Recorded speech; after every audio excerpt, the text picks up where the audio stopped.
Every year, there are almost 3 million stillbirths, and there has not been a lot of attention to stillbirths, for example, in the area of public health, nor is the grief and associated with stillbirth given much attention.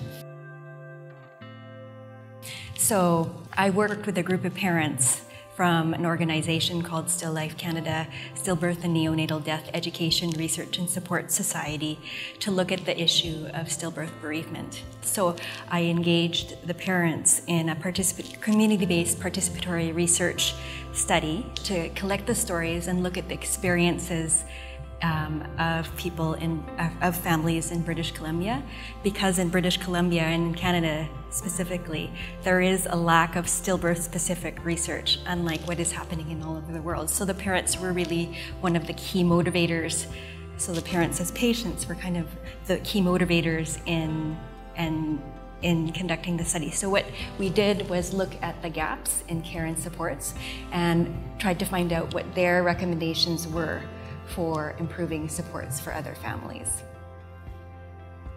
We found that there is indeed a gap in support and services, and particularly around the care after the birth of the baby, and how the need to acknowledge the baby as a baby and acknowledge the parenthood and the depth of the loss of the parents, and to promote the interaction with the baby and promote attachment. They wanted us to focus on reminding the healthcare providers that their role is so important because of the finite window of opportunity to interact with their babies.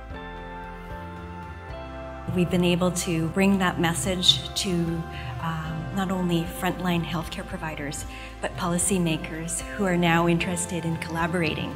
So I think the changes are pretty concrete in that before, now the stillbirth has been in the shadows. And now I think we brought it out of the shadows and people are actually talking about it and approaching us with wanting to make change in their workplaces.